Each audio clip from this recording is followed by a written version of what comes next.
Howdy, y'all. Today I'm reading chapter 2 of Charlotte's Web. Now, as you can see, Mr. Odell has a different type of tone today because I'm the country version. So I'm going to be reading Charlotte's Web in a country voice. Chapter 2, Wilbur. Fern loved Wilbur more than anything. She loved to stroke him, to feed him, to put him to bed. Every morning, as soon as she got up, she warmed his milk, tied his bib on, and held the bottle for him. Every afternoon, when the school bus stopped in front of her house, she jumped out and ran to the kitchen to fix another bottle for him. She fed him again at supper time and again just before going to bed. Mrs. Arable gave him a feeding around noontime each day when Fern was away in school. Wilbur loved his milk, and he was never happier than when Fern was warming up a bottle for him. He would stand and gaze up at her with adoring eyes. For the first few days of his life, Wilbur was allowed to live in a box near the stove in the kitchen. Then, when Miss Arable complained, he was moved to a bigger box in the woodshed. At 2 weeks of age, he was moved outdoors. It was an apple blossom time, and the days were getting warmer. Mr. Arable fixed a small yard, especially for Wilbur, under an apple tree, and gave him a large wooden box full of straw, with a doorway cut in it so he could walk in and out as he pleased. "Won't he be cold at night?" asked Fern. "No," said her father. "You watch and see what he does." Carrying a bottle of milk, Fern sat down under the apple tree inside the yard. Wilbur ran to her, and she held the bottle for him while he sucked. When he had finished the last drop, he grunted and walked sleepily into the box. Fern peered through the door. Wilbur was poking the straw with his snout. In a short time, he had dug a tunnel in the straw.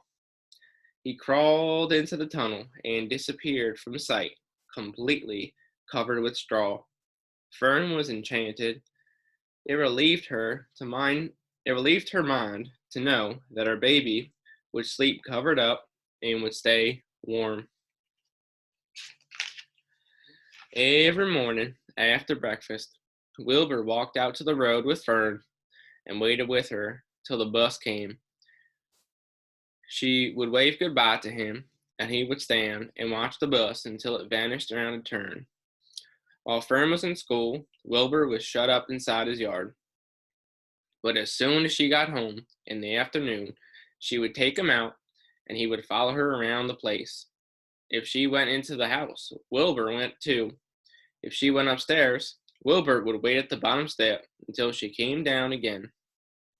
If she took her doll for a walk in the doll carriage, Wilbur followed along. Sometimes on these journeys, Wilbur would get tired, and Fern would pick him up and put him in the carriage alongside the doll. He liked this, and if he was very tired, he would close his eyes and go to sleep under the doll's blanket. He looked cute when his eyes were closed because his lashes were so long. The doll would close her eyes too, and Fern would wheel the carriage very slowly and smoothly so as not to wake her infants. One warm afternoon, Fern and Avery put on bathing suits and went down to the brook for a swim. Wilbur tagged along at Fern's heels. When she waded into the brook, Wilbur waded in with her. He found the water quite cold, too cold for his liking. So while the children swam and played and splashed water at each other, Wilbur amused himself in the mud along the edge of the brook, where it was warm and moist and delightfully sticky and cozy. And oozy, that was my fault, and oozy. Every day was a happy day, and every night was peaceful. Wilbur was the farmers call a spring pig, which simply means that he was born in springtime. Picture. When he Was 5 weeks old, Mr. Herbal said he was now a pig enough to sell and would have to be sold. Fern broke down and wept, but her father was firm about it. Wilbur's appetite had increased. He was beginning to eat scraps of food in addition to milk. Mr. Arable was not willing to provide him for any longer. He had already sold Wilbur's 10 brothers and sisters. He's got to go, Fern, he said. You have your own fun raising a baby pig. But Wilbur is not a baby any longer, and he has got to be sold. Call up the Zuckerman, suggested Miss Arable to Fern. Your Uncle Homer sometimes raises a pig, and if Wilbur goes there to live, you can walk down the road and visit him as often as you like. How much money should I ask for him? Fern wanted to know. Well, said her father, he's a runt. Tell your Uncle Homer you've got a pig you'll sell for $6 and see what he says. It was soon arranged. Fern phoned and got her Aunt Edith, and her Aunt Edith hollered for Uncle Homer. And Uncle Homer came in from the barn and talked to Fern. When he heard that the price was $6, he said he would buy the pig.